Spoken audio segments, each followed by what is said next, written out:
Hi, ఈ మీ GV Rao, Indian Telugu car traveller. ఈరోజు Kailasagiri hills నుండి ఆర్కే బీచ్ మీదుగా మనం కార్ ట్రావెలింగ్ చేస్తున్నాము. సో ఈ కార్ ట్రావెలింగ్ వీడియో చూసే ముందు సబ్స్క్రైబ్ చేయండి, లైక్ చేయండి, కామెంట్ చేయండి. మీకు ఇంకా ఏం చేయాలో, ఎక్కడికి వెళ్ళాలో మీరు కావాలనుకుంటే మీరు ఏ ప్లేస్లు చూడాలనుకుంటున్నారో, ఏ విధంగా చూడాలనుకుంటున్నారో కావాలనుకుంటే లైక్ చేసి నాకు తెలియపరచండి, కామెంట్ చేయండి. Thank you. సో ఇక్కడ పార్క్ ఒకటి ఉందండి, లుంబిని పార్కు. ఇవన్నీ కూడా కార్లో చూస్తున్నాం. మీరు ఈ పార్కును కూడా మీరు టచ్ చేయొచ్చు. సో దీన్ని లుంబిని పార్క్ అంటారు. దీన్ని కైలాసగిరి దిగి మనము ఆర్కే బీచ్ వెళ్తుంటే ఉంటాయండి ఇవి. సో చూడండి, మనం మీరు ఇక్కడ రోడ్లు ఎలా ఉన్నాయి, ప్రకృతి ఎలా ఉందో చూడండి.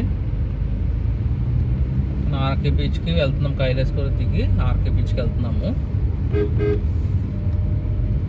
సో ఇక్కడ మంచి మంచి హోటల్స్ కూడా మీకు ఇక్కడ ఎదురవుతుంటాయి. తర్వాత కైలాసగిరి వెళ్ళినప్పుడు మాత్రం మీరు ఏంటంటే మీకు అదే ఇన్ టైంలో వెళ్తే అక్కడ మీకు అన్నీ ఎక్కువ చూడొచ్చు. మార్నింగ్ వెళ్తే అది మీరు ఏ ఆఫ్టర్నూన్ వెళ్ళారంటే మీకు ఏమవుతుందంటే టైము ఫిల్ అయిపోతుంది. అది చాలా ఏరియా ఉంటుంది చూడవలసింది దాంట్లో. కాబట్టి మీరు బిఫోర్గా వెళ్ళండి. తర్వాత అక్కడ నుంచి మీరు లంచ్ కిందకు వచ్చేస్తారా, లంచ్ అక్కడ మరి పట్టుకెళ్ళి చేస్తారా, సరదాగా కూర్చుని ఫ్యామిలీతోటి పార్సిల్ పట్టుకెళ్ళి తింటారా, లేకపోతే లోకల్లో అక్కడ ఉన్నటువంటి ఫుడ్ని తీసుకుంటారా అనేది మీ ఇష్టం. సో నేనైతే పార్సిల్ తీసుకున్నాను. అదేవిధంగా ఇక్కడ చూడండి, ఇక్కడ చాలా హిస్టారికల్ ప్లేస్ అది. హోటల్ మాట అండి, అది స్టార్ హోటల్, రేంజ్ హోటల్. అక్కడ దీన్ని పేరు ఇది బిర్యానీ స్పెషల్, చాలా బాగుంటుంది. ఒకసారి దీంట్లో నేను ఉన్నాను. దాని పేరు ఏంటండి, అది మంచి హోటల్ అది.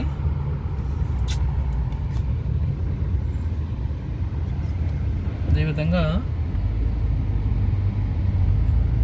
ఈ విధంగా జర్నీ చేసుకుంటూ వెళ్తే జస్ట్ ఫ్రంటే మనకి ఆర్కే బీచ్ వస్తుంది. నేను అన్నీ చూస్తానే మాట్లాడుతూనే చూస్తున్నాను. మా కెమెరామెన్ భయపడుతున్నాడు అనకూడదు. కెమెరామెన్ వైపుతో జీవీరావు ఎవరో కదండి, కెమెరామెన్ ఆ వైపు తీస్తుంది. సో ఈ రోజున ఇంత అద్భుతంగా మనకి వీడియోస్ వస్తున్నాయంటే మెయిన్ కారణం ఆవిడే. సో చూడండి, నేను డ్రైవింగ్ చేస్తుంటాను కాబట్టి నాకు తీట కావద్దు కొన్ని. మరి ఇక్కడ చూడండి, ఇది కూడా హోటల్, కామత్ హోటల్ ఉంటుంది. ఇక్కడ బిర్యానీ బాగుంటుంది అక్కడ. అదేవిధంగా మనం ఇంకా ఒక 10 minutesలో మనం ఆర్కే బీచ్కి ఎంటర్ అవుతాము. మీకు పార్ట్ 1, 2, 3 ఆ విధంగా పట్టుకెళ్తూ ఉంటాను. ఎందుకంటే మీరు చెప్తున్నాం కదా, ఎక్కువ మనం 1 hourలో ఎంత పెట్టేసినా పూర్తిగా చూడలేదు మీరు ఎవరోనూ. అందుకని 1, 2, 3 కింద ఒక 10 minutes, 15 minutesలో మనం క్లోజ్ చేద్దాం. కానీ మొత్తం అంతా చూడలేదు. మీరు కారు ద్వారా ప్రతి రోడ్డు ప్రక్కన ఏమున్నది ఏంటి అనేది కూడా మీరు తెలుసుకోవాలి. ఈ విధంగా ఉంటుంది. మీరు కింద కైలాసగిరి నుండి కిందకు వచ్చి ఆర్కే బీచ్కి వెళ్తుంటే రోడ్ ఈ విధంగా ఉంటుంది, మీరు కార్లో కూర్చుని వెళ్తుంటే. సో ఇదొక అదో ఎంజాయ్మెంట్. కారు ఉంటే మనకు ట్రావెలింగ్ చేస్తుంటే ఏ విధంగా ఉంటుంది అనేది తెలుసుకుంటున్నారు అన్నమాట మీరు ఇప్పుడు. సో ఇటువంటి జంక్షన్లో వచ్చినప్పుడు ఏంటంటే చాలా జాగ్రత్తగా వెళ్ళాలి. ఇక్కడ ట్రాఫిక్ పోలీస్ ఉంటాడు ఇక్కడ, కాబట్టి మనమే చాలా జాగ్రత్తగా చూసుకోవాలి. అడ్డు వస్తుంటారు. డ్రైవింగ్ అనేది కూడా చాలా జాగ్రత్తగా ఉండాలి అనేది ఒక ఆర్ట్ది. మనం ఎవరు వస్తున్నారు ఏంటి, మనం నడుస్తున్నాం కదా, అలా వచ్చేస్తారంట, అడ్డం వచ్చేస్తుంటారు. మనం కంట్రోల్ చేసుకుంటూ జాగ్రత్తగా వెళ్ళాలి. చాలామంది మనం ఎంతో లాంగ్ జర్నీ చేస్తుంటాము.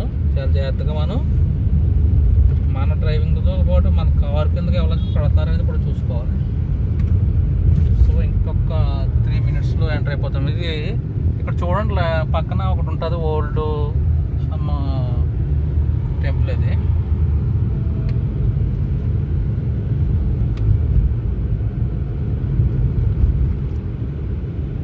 చూస్తున్నా. మీరు ఎక్కడెక్కడ ఉంటున్నారు అనేది కూడా నాకు కామెంట్లో పెట్టండి. ఎందుకంటే నా ఏరియాలో కూడా రావడానికి బాగుంటుంది. సో అక్కడ ఉన్నటువంటి మీ ఏరియాలను కూడా మనం ఎక్స్ప్లోర్ చేద్దాము. విశాఖపట్నంలో ఇదంతా కూడా ఆర్కే బీచ్ ఏరియా ఎంటర్ అయిపోయాము. ఇక్కడ నుంచి మనం జస్ట్ 1 minute అంటే ఇక్కడ లెఫ్ట్ సైడ్ కొద్ది స్టార్ హోటల్స్ ఉంటాయి, చిన్న చిన్న స్టార్ హోటల్స్, 3 స్టార్ హోటల్స్, అటువంటివి 5 స్టార్ హోటల్స్ ఉన్నాయి. సో చూడండి పక్కన ఇది ఒక హోటల్ అన్నమాట. ఇది ఆ పార్క్ అండి, ఇది EMRDA city park, smart park అది. సో ఇవన్నీ కూడా ఒక రోజు మరలా మీకు పార్కుల మీద దృష్టి పెడతానండి, ఎందుకంటే ట్రావెలింగ్లో చూపెడతా కావద్దు, అది దిగి చూపెట్టాలంటే అయితే చాలా టైం అవుతుంది. నేను ఓన్లీ కార్ ద్వారానే మ్యాక్సిమం మీకు చూపెడుతుంటాను. తర్వాత వాటి మీద మొత్తం పార్కులు ఏమున్నాయి అనేది అది వేరేగా తీయచ్చు. ఒకసారి విశాఖపట్నం ఏమేమి పార్కులు ఉన్నాయి అనేది ట్రావెలింగ్ కాకుండా ఓన్లీ పార్క్ దగ్గరికి వెళ్ళి పార్క్ని ఎక్స్ప్లోర్ చేయాలి. అదేవిధంగా చాలా టైం పడుతుంది అన్నమాట దానికి. సో ఈరోజు మనము ట్రావెలింగ్ ద్వారానే చూస్తున్నాం ఇవన్నీ కూడాను. అంటే మనకి మనం కారు నడుతుంటాం కానీ పక్కల నుంచి వచ్చేస్తుంటాయి, పక్కన కూర్చొని భయం వేస్తుంటుంది అన్నమాట, అక్కడ పెట్టేస్తాం ఏంటన్నట్టు. కానీ మనం సైడ్ మిర్రర్స్ ఉంటాయి కదా, దాని ద్వారా మధ్యన ఉన్నటువంటి మిర్రర్ ద్వారా చూస్తూ ఉంటాం. ఎంత మాట్లాడినా కూడా దృష్టి అంతా కూడా మనకి రోడ్ మీద ఉంటుంది, ఎందుకంటే వీడియో తీయను కాబట్టి రోడ్డు మీద ఉంటుంది అన్నమాట అది. సో చూడండి, ఇక్కడ ఇది ఒక జంక్షన్ కూడా వస్తుంది. ఈ జంక్షన్లో వచ్చినప్పుడు మాత్రం చాలా జాగ్రత్తగా ఉంటుంది, ఎందుకంటే ఇక్కడ మన కంట్రోల్లోనే ఉంటుందండి. ఇక్కడ ట్రాఫిక్ ఏమీ ఉండరు, మన జాగ్రత్త చూసుకునేది. ఇది ఒక జంక్షన్. ఇది లెఫ్ట్ సైడ్ చూడండి ఒక పార్క్, మనకి పార్క్ అని చెప్పి స్టార్ హోటల్ బీచ్ పక్కన బాగుంటుంది. సో ఇది అదేవిధంగా ఇక్కడ మనం వచ్చేసామండి, ఇంకా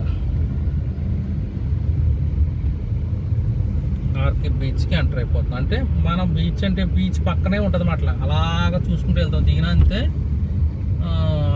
కార్లు వెళ్ళినా అదే కాపాడుతుందండి. అందుకని కార్లో నుంచే మీకు ఎక్కువ చూపెడతాను, బీచ్ ఎంత దూరం అయితే ఉంటుందో అదంతా సో చూడండి, అదే ఈ విధంగా బీచ్ రోడ్ నుంచి హార్బర్కి వెళ్తున్నాం మనము. చూడండి బీచ్ చూడండి. మన కార్ ట్రావెలింగ్లో కార్లో ఉండి మనం ఇవన్నీ కూడా చూస్తాం అన్నమాట. సరే, హార్బర్ ఎలా ఉన్నదను ఇక్కడ నుంచి కనపడుతుందా, ఫిషింగ్ హార్బర్.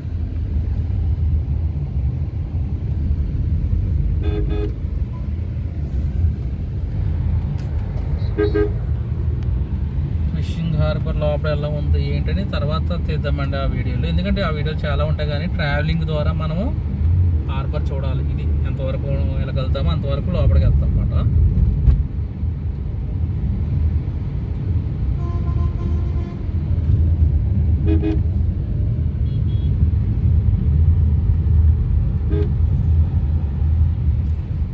లెఫ్ట్ సైడ్ చూడండి కారు కనపడుతుంది తప్ప ఇంకేం కనపడినట్టయితే. ఇలా బస్సు అంటే కాంప్లెక్స్ నుంచి వస్తాయి బస్సులు అన్నీ. అంటే బడ్జెట్లో తిరిగే వాళ్ళు ఏంటంటే బస్ తీసుకుని మొత్తం విశాఖపట్నం అంతా వన్డేలో అంటే అన్ని తిరగలేరు, తిరగచ్చు. లేదంటే కారు వెహికల్ ఉంటే చాలా బాగుంటుంది, అది ఆ ఎంజాయ్ వేరు. మరి అందరికి అందుబాటులో ఉండవు కదా ప్రతి ఒక్కరికి, అందుకని మన కారు తీసుకున్నాం మనం. మీరు ఎంతమంది అని ఎక్కువ మన కారు, ఆ కారు అంటే కొన్ని లక్షల మంది ఎక్కాలండి నా కోరిక. అంతమంది సబ్సిడీకి రావాలి, అంతమంది వాచ్ చేస్తే ఎక్కడమాట ఎప్పటికైనా వస్తారని నాకు నమ్మకం ఉన్నది. చూడండి లెఫ్ట్ సైడ్ చూసారా, అక్కడ హార్బర్ అన్నమాట, ఫిషింగ్ హార్బర్. ప్లస్ మనకి షిప్లు అవి వస్తుంటాయి వెళ్తుంటాయి.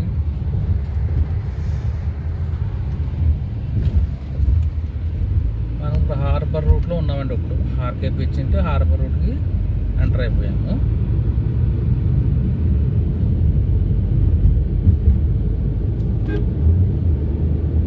సరే, ఎలా ఉన్నది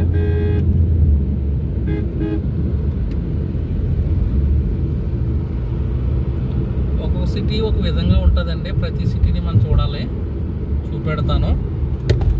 మీరు మాత్రం నా రిక్వెస్ట్ సబ్స్క్రైబ్ చేయండి, అదేవిధంగా లైక్ చేయండి, షేర్ చేయండి మీ ఫ్రెండ్స్ అందరికీ. కామెంట్ చేయండి ఏ విధంగా నేను ఇంకా వీడియోలు తీయలేను. సో ఇక్కడ నుంచి మనం ఫిషింగ్ హార్బర్ దగ్గర కంటే వచ్చినట్టే. కారు నుంచి ఈ విధంగా కాపాడుతుంది. బయట చాలా ఎండ ఉందండి, లోపల చమ్మగా ఉంది ఏసీలోను. ఎందుకు దిగితే మాత్రం చాలా వేగరంగా ఉంది. ఇదంతా కూడా ఫిషర్మెన్స్ ఎక్కువ నివసిస్తుంటారు. సో ఇంకా జీవన విధానం అంతా కూడా ఏంటంటే మనం ఈ రోజున ఫుడ్ ఫిషింగ్ తింటున్నామంటే వాళ్ళు ఎంతో కష్టపడి మరి తీసుకొస్తారండి. వాళ్ళు చాలా థ్యాంక్స్ చెప్పుకోవచ్చు మనం. ఇవన్నీ కూడా ఫిషింగ్ సంబంధించినటువంటి ఇది రీసెర్చ్ సెంటర్స్ అండి. ఇవి లెఫ్ట్ సైడ్ ఉన్నాయి.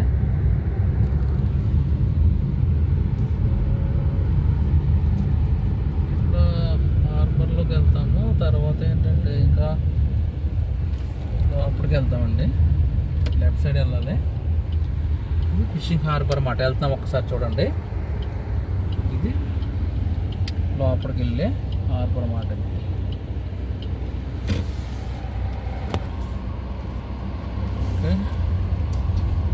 సో ఈ విధంగా ఉంటుంది ఎంట్రన్స్. నాకు తెలిసి రైట్గా వెళ్ళాలి అనుకుంటు లోపలికి వెళ్తాకి అవకాశం ఉండదు. ఇలాగ రైట్కి వెళ్తాము. రైట్కి వెళ్ళి వెళ్తాం. అక్కడి నుంచి మళ్ళీ కట్టయిపోతాం ఇంకా. సరే లోపలికి వెళ్తాము. ఇలాగ అనుకుంటాము. అలా కూడా వెళ్ళొచ్చు. ఇలాగంటే అక్కడ ఎండింగ్ లోపల నుంచి వెళ్ళటం ఉండదు. మళ్ళీ బ్యాక్ సైడ్ నుంచి వెళ్ళి అలాగే తిరగాలి. నడిచింది బాగుంటుంది. అంతా ఫిషింగ్ హార్బర్ అండి. ఇది షేప్ ఉంటుంది కాబట్టి మ్యాక్సిమం ఇలా కూడా వెళ్ళొచ్చు. అక్కడ తోట ఆగిపోతుంది. అది బోట్లో అనుకోండి. మనం ఇలాగ మరి కూర వెళ్తాం. కూరలు ప్లేస్లో తీసుకెళ్ళి దగ్గరగా ఉంటే తీసుకెళ్తాము. బాగా వెళ్ళి అలా తిరిద్దాము. ఇదంతా కూడా ఫిషింగ్ హార్బర్ అన్నమాట. ఈ మధ్యన కట్టారండి ఏంటంటే కన్స్ట్రక్షన్స్.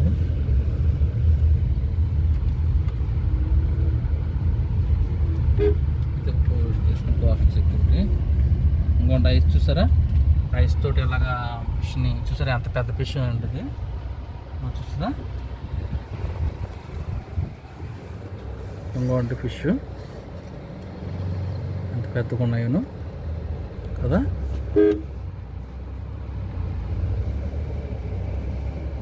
ఓకే,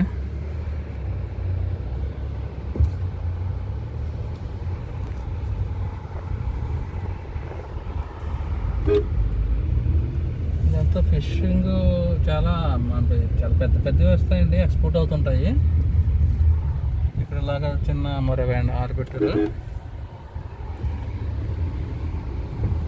ఇంకోటి లెఫ్ట్ సైడ్ చూడండి ఇవన్నీ ఉన్నాయి మనకి.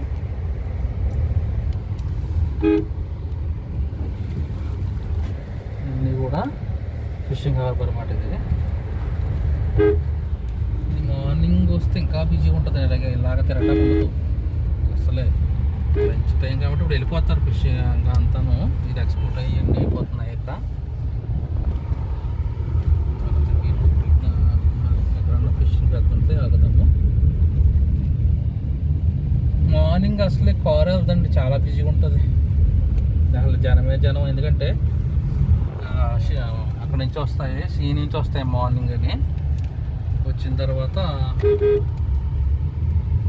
మరి పర్చేజ్ చేసుకెళ్ళి మళ్ళీ సేల్ చేసుకుంటారు కదా లోకల్లో fisher sales mans. Left side వెళ్తే ఈ విధంగా మనకి